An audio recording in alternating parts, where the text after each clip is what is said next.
Bravo. Mesdames et messieurs, bonjour. De l'info, de l'actualité et bien sûr de la Torah, vous l'avez compris. Eh oui. Vous êtes au JT News et nous recevons aujourd'hui le Rav Jérémy Hazar, le Rav Eliaou Ben-Loulou et notre correspondant sur le terrain, et non pas dans le terrain, parce que sinon c'est pas pareil, le Rav Ethan Fison. Mesdames et messieurs, bonjour. Nous rentrons cette semaine dans le dernier livre de la Torah, le livre de Devarim et la paracha, donc Devarim. Oui. Sarah Connor. Non, je crois que c'est à côté. On part directement sur le terrain. Ici, vous avez compris, on perd pas de temps. Hein, et on retrouve notre correspondant, le Rav Fison.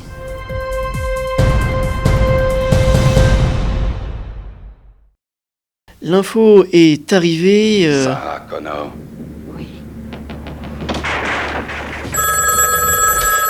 Oui, monsieur le directeur. Oui, ben oui, vous l'avez vu.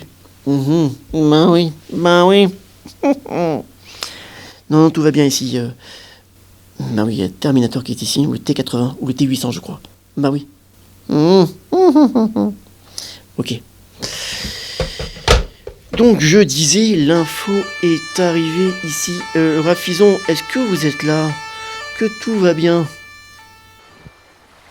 Oula. Oh bah j'aimerais bien vous retourner la question, c'est plutôt vous. Est-ce que tout va bien? Attendez, Rav Fison, oui. Oui, Sarah Connor, oui. Alors, c'est à côté, Voilà. Ne vous inquiétez pas, Rav Fison, on gère ici la situation. C'est quoi ça? Qu'est-ce qui se passe ici? Qu'est-ce qui se passe? Oui, non, excusez-moi, je suis en train de blaguer avec le téléphone. Oui. Ben oui. Ok. Ah ben pour moi c'est une sirène de pompiers, hein, y a pas de doute. Rav Fison, attendez pour les blagues. Oui, c'est à côté pour les... Bah oui. Oula. Après la police, les pompiers, il manque plus que l'ambulance. Merci Rav Fison, vous savez, je sais que vous savez encourager les gens. Bon, c'est à côté, ça suffit là. Je sais plus où j'en suis. Ouais, toi, rigole bien toi. Oui, non, pas de souci. Il n'y a aucun souci. De toute façon, quand on vous a au téléphone, il n'y a plus de souci. De toute façon. Bah oui. Ouais. Je vais lui en parler. Rav Fison, on vous aime beaucoup. Le directeur vient de me téléphoner pour vous dire que tout va bien. Pour moi déjà, mais que tout va bien. Les gens, on vous aime beaucoup. Comment vous l'expliquez? Oh bah écoutez, vous savez, hein, nous on ne fait que notre travail. D'ailleurs, on se prive beaucoup. Comme vous pouvez le voir, on ne mange pas souvent. Mais bon, l'essentiel c'est de tout donner pour nos téléspectateurs et je pense qu'ils le remarquent. C'est peut-être un appel pour notre responsable. Oui, c'est pas un appel, C'est pas un appel, justement. Alors, essayez de manger avant d'aller au travail. Est-ce que c'est possible? Tout à fait, Shimshon. Alors, effectivement, mais nous, on vit au rythme du peuple, hein. Et donc, vous savez ce que c'est, hein, un sandwich en plus, un sandwich en moins. Qu'est-ce que c'est que cette nourriture terrestre, de toute façon, hein? Si j'étais le patron... je ne suis pas le patron, c'est ça. Si j'étais le patron, vous savez que je vous aurais aidé. Et alors, Rav Fison, que se passe-t-il? Et c'est quoi les news? Oui, je suis là. Bah alors, effectivement, là, ça y est, là, il faut y aller. On y est, on vient de rentrer dans le dernier livre du Pentateuque, dernier livre de la Torah, le Sefer Dvarim. Mais il est important de comprendre qu'est-ce que c'est que ce Sefer Dvarim. Eh bien, il y a quelques minutes à peine, Moshe Rabbeinu nous a rappelé un verset qui était mentionné au début de Bamidbar, mais un verset qui a son importance. Alors, je prends mon prompteur et je vous le lis. Le verset nous dit la chose suivante. Ve'etena et aleviim netunin la'aron ulebanav mitor bnei Israël la'avod et avodat bnei Israël be'oel moed lechaper al bnei Israël ve'lo yeh bivnei Israël negev begeshet bnei Israël el hakodesh. Vous avez tout compris évidemment. évidemment, mais ce que vous avez peut-être compris, c'est que le terme enfant d'Israël revient souvent.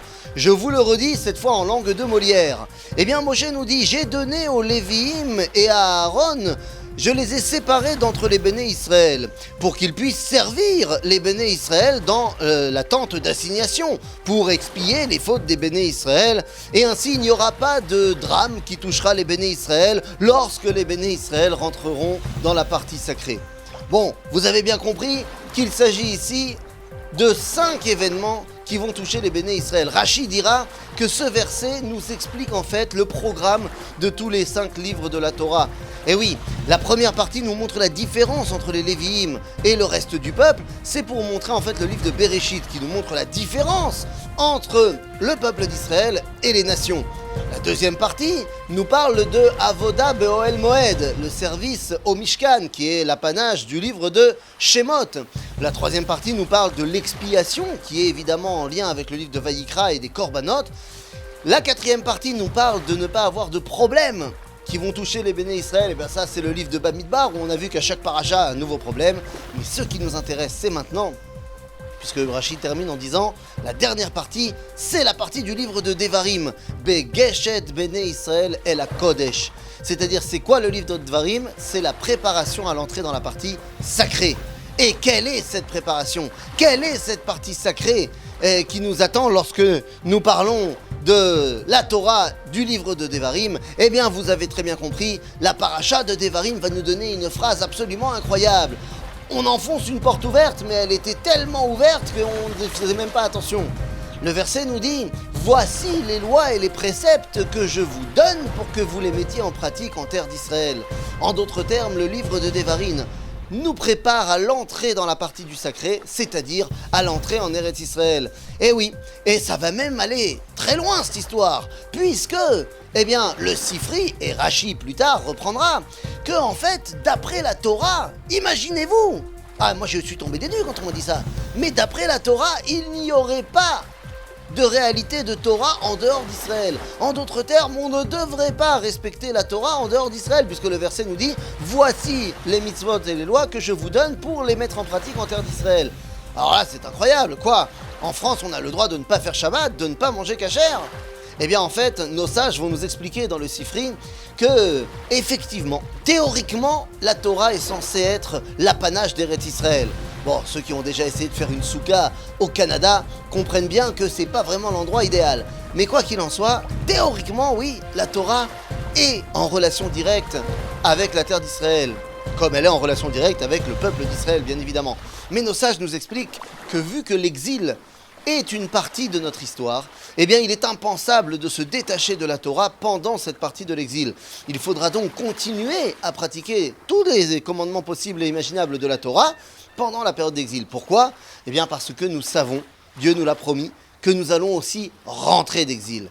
Et que donc comme ça, eh bien nous saurons toujours, après 2000 ans d'exil, comment nous comporter comme des juifs. Et c'est ce qui s'est passé. 2000 ans, nous avons gardé la Torah en Chutz La'aretz pour maintenant rentrer dans le domaine du sacré, ici, en Eretz Israël. Mais il va se passer des nouvelles choses et je reviens vers vous. Oui, bah oui, justement, je sais pas faire. Non, une voix plus grave. Attendez, j'essaie de... Merci, Rav Fison.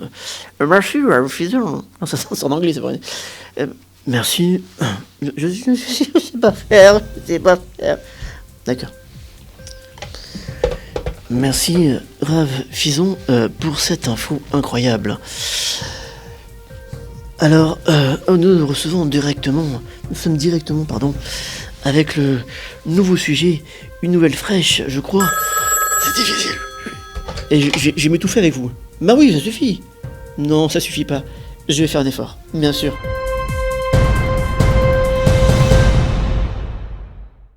Ravazar, bonsoir. Excusez-moi, pardon. Ah oui, parce qu'il me dit de faire plus grave, plus truc.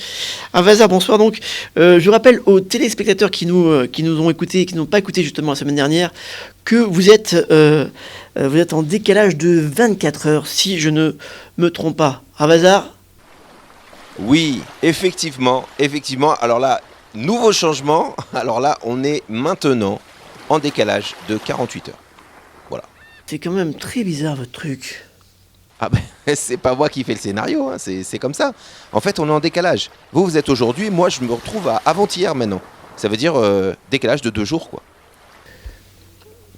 Il fait super chaud ici. Vous pouvez pas mettre le masgan, souffler? Non, soufflez pas. Ah, oui, monsieur le directeur. Oui, non, il fait chaud sur le... Mais il n'y a pas d'argent? Bah oui. Oui, j'ai compris. Bah. Oui. Une seconde. Alors, on disait, Ravazar, une question qui me trotte dans la tête. Est-ce que vous êtes aussi aujourd'hui? Ah bah oui. Ah non, je suis aujourd'hui. Mais aujourd'hui de 48 heures en retard sur vous. Sur votre aujourd'hui, quoi. C'est pas tous les jours qu'on se retrouve dans une situation comme celle-ci. Et ça, c'est de l'info. Et vous, sinon, la famille, les enfants, ça va? Oui, bah voilà, ce soir on va sortir avec les enfants. Non, ouais, grande pensée à eux. Ben, c'est compliqué, hein. Je rate énormément d'événements avec cette histoire. Attendez. C'est compliqué, je rate énormément d'événements. Là, c'est l'anniversaire aujourd'hui de ma fille. Voilà, je ne suis pas là. Non, c'est compliqué la distance. Attendez, son anniversaire, c'est quand? C'est dans 2 jours. Pour vous ou pour moi? C'est parce que c'est pas pareil, Ravazar. Non, oui. Non, oui, c'est aujourd'hui pour vous. Sauf si elle vous fait la surprise de venir. Ah, arrêtez, vous n'allez pas faire ça. Eh bien, restez avec nous, Ravazar. Vous l'avez compris, on passe d'abord à l'actualité, Ravazar. Ah, ok. Écoutez, bonjour à tous. En ce moment, beaucoup de manifestations. Le peuple se plaint. On a mis des nouvelles règles. On a, voilà, faut dire que les dirigeants ont demandé au peuple, chacun dans son groupe, de faire des efforts, de se reprendre en main, de travailler un peu plus, etc. Beaucoup de changements et ça grogne, hein, les gens sont dehors. Avec cette petite critique de dire, écoutez, pourquoi vous nous demandez autant de changements, pourquoi vous nous allez regarder de près, etc. Alors que qu'est-ce que vous avez fait pour nous? Vous savez, et c'est toujours ce que les gens se plaignent, le gouvernement nous demande des changements, mais eux, qu'est-ce qu'ils font pour nous? Et je ne peux pas, j'ai un petit pincement au cœur, parce qu'évidemment, bon, vous savez que je suis fan de Moshe Rabbeinu, mais c'est vrai que cette revendication du peuple est quand même justifiée, puisque Moshe Rabbeinu, dans la paracha de Varim, donc c'est la paracha de cette semaine, on voit que lui, d'abord, avant de demander, et c'est vrai de critiquer ou de donner des directives à son peuple, et bien avant, il s'occupe de leurs besoins matériels et spirituels. D'abord, il se sent de donner un maximum pour dire si je ne suis pas pour eux et si je ne leur remplis pas le ventre, hein, comme on dit, eh ben ils vont pas m'écouter. Donc cette attitude de Moshe de se dire avant de demander quelque chose à quelqu'un, avant de le critiquer, avant de vouloir de lui un changement, alors d'abord je m'inquiète, Mikol Alev, de tout mon cœur, de toutes mes forces, qu'il soit bien, qu'il ait tout au niveau matériel, spirituel, et une fois comme on dit qu'il est assis sur une chaise, agréable, la tête ouverte, le cœur ouvert, à ce moment-là, je vais lui demander des changements ou lui faire des critiques négatives. Donc ça, c'est vraiment, en termes de comportement, un moussard, comme on dit, une morale extraordinaire.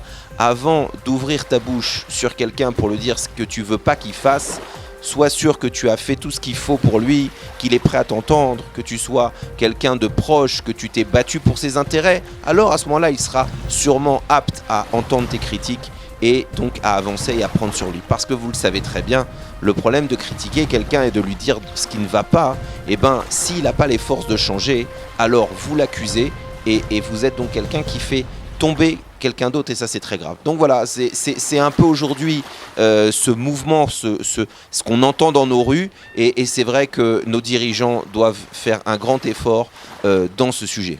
Ravazar, merci pour cette actualité, ça fait parfois peur.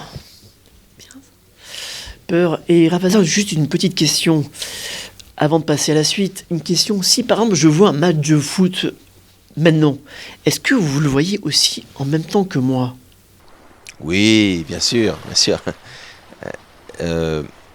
Non, je peux pas. Je pourrais pas, j'ai pas de télé ici, j'ai rien. Je vais vous dire. Ce qui change ici, c'est que le jour, voilà. D'ailleurs, quel jour on est aujourd'hui? Vous êtes quel jour, vous, aujourd'hui? Nous sommes dimanche, Ravazar. Dimanche. Très bien. Ah ben non. Oula, donc c'est vendredi soir. Oh, c'est Shabbat. Oh, alors désolé, faut que je rentre Shabbat. À bientôt. Désolé.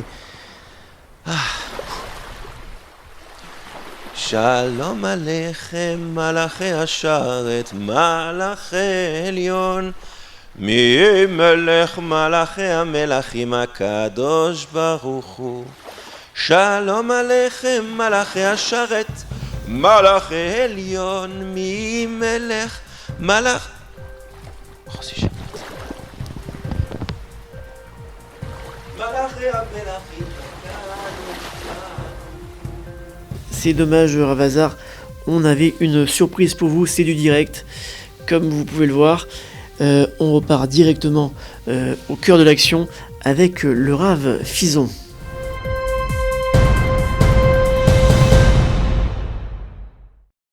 Nous sommes avec Rav Fison. Est-ce que tout va? Non, ça c'est du ralenti, ouais. C'est du ralenti. C'est pas bon. Mais oui. Rav Fison, est-ce que tout va bien? Oui, tout à fait. Alors, je viens de suivre un petit peu le Ravazar. Alors, 48 heures de décalage, c'est pas un peu beaucoup, là, quand même? Ça fait pas mal, je valide. Est-ce que tout va bien de votre côté? Oui, ça va. Hein. Vous savez, on essaye d'envoyer un petit télégramme à la famille de temps en temps. Hein. Bravo, Rav Fison, vous êtes un peu comme notre Michel Drucker. Bah oui, sans le budget, oui. On n'a pas le budget de Michel Drucker. Alors, si on avait le budget de Michel Drucker, je crois que vous auriez eu un nouveau présentateur de JT. C'est n'importe quoi, vous imaginez pas ce que je suis en train de faire. Oui, enfin, pourquoi comme le Michel Drucker de la télé? Ne suis-je pas le Michel Drucker de la télé? Enfin bon, ça c'est un autre débat. En tout cas, qu'est-ce que vous voulez que je vous dise? Nous avons une chance incroyable. Nous avons une chance incroyable de suivre les acteurs des événements de la Torah au quotidien. On va évidemment pas rater cela. Donc il y a le travail, évidemment, il y a l'acharnement dans le travail, et puis il y a aussi le plaisir non dissimulé que nous prenons à faire notre travail. Donc c'est extraordinaire. On le fait 23 heures sur 24. Oui, non, parce qu'il y a une heure quand même où on est quand même obligé un peu de se reposer. Mais sinon, c'est du 23 heures sur 24 complètement dans l'info. C'est vrai qu'on n'a pas beaucoup de temps pour s'occuper des siens, de la famille. Alors, les miens à la maison, je vous embrasse. À bientôt. On se reverra peut-être l'année prochaine. Mais en tout cas, nous, on est dans le boulot. Ça c'est sûr, vous êtes bien dans le boulot. Alors que se passe-t-il, Rav Fison? Où on en est? Oui, tout à fait, Shimshon. Alors là, il y a quelque chose, un rebondissement incroyable. Ah oui, non, là, c'était pas prévu. La tradition juive a décidé quelque chose d'incroyable. Elle a décidé que la paracha de Devarim, qui marque l'ouverture, comme on a dit tout à l'heure, de l'entrée dans le domaine du saint, la paracha de Devarim a été décidée qu'elle sera toujours lue avant Tisha B'Av, comme on dit chez mes amis polonais. Et elle sera toujours lue avant Tisha B'Av. Mais pourquoi cela? Pourquoi la paracha de Devarim est-elle le prélude à Tisha B'Av? Eh bien, je viens d'apprendre une nouvelle incroyable. Vous savez, le Sefer Devarim, le livre de Devarim, s'appelle Mishneh Torah, c'est-à-dire une redondance de la Torah. En d'autres termes, nous dit la Gemara que toutes les lois qui sont mentionnées dans le livre de Devarim, ont déjà été mentionnées ailleurs dans la Torah. Je vous rassure, tout de suite, la Gemara, elle dit « Oh mais non, c'est pas vrai, il en manque tatati tatata ». Parmi celles qui manquent, pose la question le Talmud et dit « Mais en fait, il y a une mitzvah qu'on voit dans le livre de Devarim, mais qu'on n'a pas retrouvée dans aucun des 4 autres livres. C'est quoi cette mitzvah? La mitzvah du divorce. » Oh là là! Et alors, nous dit Tosfot, bien que si on l'a retrouvée dans les 4 autres livres de la Torah. Ah bon? C'est quand? Vous savez, dans un Sefer Torah, quand vous regardez le Sefer Torah, entre chaque livre, Bereshit, Shemot, Vayikra, Bamidbar, il y a 4 lignes vides pour marquer la séparation entre les livres. Nous dit Tosfot, c'est ces 4 lignes-là de séparation entre livre et livre qui sont l'origine de la mitzvah du divorce dans la Torah. Évidemment, mitzvah, ceux qui ont besoin, chas v'shalom.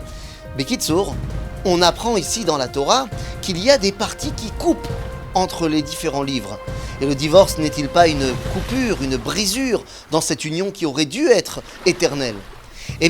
Nous dit le Talmud et Tosfot qu'en fait, cette brisure qu'on retrouve avant le livre de Devarim, on ne compte que les 4 premières, entre Bereshit et Shemot et Vaïkra et Bamidbar. Les trois premières, excusez-moi. La quatrième, justement, entre Bamidbar et Devarim, on ne la compte pas. C'est d'ailleurs la raison pour laquelle, dans l'acte de divorce, il faudrait avoir marqué 12 lignes. Pourquoi ? Parce qu'il y a 4, 4 et 4. Donc 12 lignes, mais on ne compte pas la dernière brisure. On ne compte pas ce qui va nous amener au livre de Devarim. Pourquoi ? Eh bien, justement pour nous expliquer que malgré les brisures, il y a quand même le livre de Devarim derrière. C'est-à-dire que tu aurais pu penser que la brisure, le divorce, eh bien, est un point final à l'histoire. Eh bien non. Il y a le livre de Devarim qui vient montrer que brisure, s'il y a eu, n'était pas éternelle. D'ailleurs, je vous rappelle qu'il y a une autre mitzvah de la Torah qui s'appelle Marzir Grushato. C'est-à-dire, tu as divorcé avec ta femme, vous avez tous les deux compris que vous avez peut-être fait une erreur, eh bien c'est tout autant une mitzvah de se remarier ensemble. Évidemment, s'il n'y a pas eu de problème entre-temps. Quoi qu'il en soit, eh bien, le fait de lire la paracha de Devarim avant Tisha B'Av, eh bien, nous dit la chose suivante. Certes, Tisha B'Av est une brisure, destruction du premier temple, destruction du deuxième temple, c'est évident. Mais on aurait pu penser que cette brisure, eh bien, c'est la fin du film. Eh bien non, on lira la parashat Devarim avant Tisha B'Av. Parashat Devarim qui nous montre que même s'il y a eu des brisures avant, eh bien le lien avec Akadosh Baruch Hu est toujours là, car il est éternel, il est intrinsèque et il ne peut pas être véritablement brisé. Et donc le fait de lire la parashat Devarim avant Tisha B'Av nous remplit de confiance, nous remplit finalement d'apaisement, en sachant que dans quelques jours nous allons lire toutes les choses qui ont été des brisures terribles pour notre lien entre nous, le peuple juif et Akadosh Baruch Hu, mais on se rappellera toujours eh bien, que même s'il y a eu brisure, le lien n'est pas coupé, on pourra mettre un pansement et repartir de plus belle, et c'est exactement ce que fait tout le livre de Devarim. Il nous montre le lien intrinsèque et immuable que le peuple juif a avec Akadosh Baruch Hu. Et ce lien incroyable, finalement, nous amènera à la Geshet Bnei Israël et la Kodesh, nous permettra à la fin du livre de Devarim à rentrer en Eretz Israël avec Yehoshua pour ne faire plus qu'un entre Torah Israël, Am Israël et Eretz Israël. À vous les studios. Fison, ça fait très plaisir de vous entendre. On passe de suite à un message apparemment très important.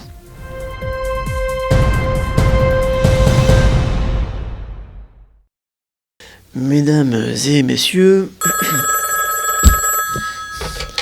Oui, monsieur le directeur, on vous aime beaucoup. Oui, qu'est-ce qui se passe ? La cravate. Je voulais voir si vous l'aviez vu. Bravo.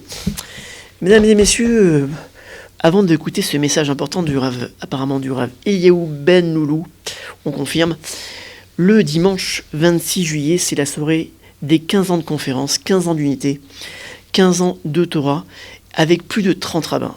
Alors il faut se connecter, dimanche 26 juillet, à 21h heure israélienne sur israeltorah.com ou israeltorah.tv ou la chaîne d'Anatel TV, chaîne 260, ou bien encore sur Facebook et YouTube. Et oui, le message de suite, ça sera en direct. Hein. Ah bon En direct. Ça sera donc en direct. Rav Ben Loulou, on vous écoute. Mon cher ami Shimshon, en guise de remerciement, de reconnaissance et d'admiration, je me suis permis de t'écrire quelques lignes. Razak Shimshon, pour tout ce mal que tu te donnes depuis plus de 15 ans déjà, pour diffuser une Torah de tolérance, pour diffuser une Torah d'amour et de respect de l'autre. Merci pour cet outil fantastique que tu mets à notre disposition afin de nous permettre de diffuser modestement les enseignements de nos maîtres, les enseignements de la Torah, toutes tendances confondues. Merci de nous offrir une audience et des auditeurs de plus en plus assoiffés de Torah et d'enseignements de nos maîtres. Merci également, bien entendu, à ton épouse qui te soutient et te supporte dans tous tes projets les plus fous. Sache, mon cher ami Shimshon, que tu es pour nous, les rabbanim de Shema Israël, un exemple et un modèle.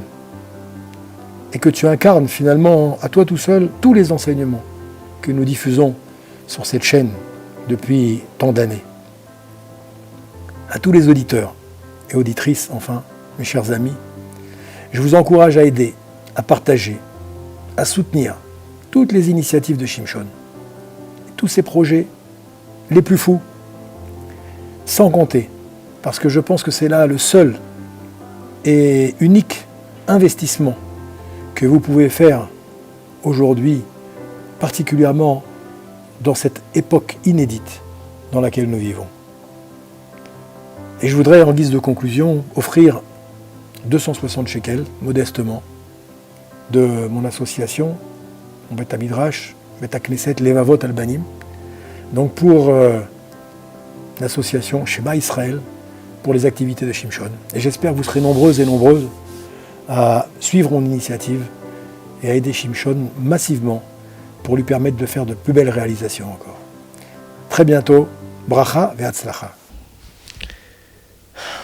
Merci beaucoup, Yao. C'est pas facile parfois d'écouter des messages comme ça, je ne m'attendais pas.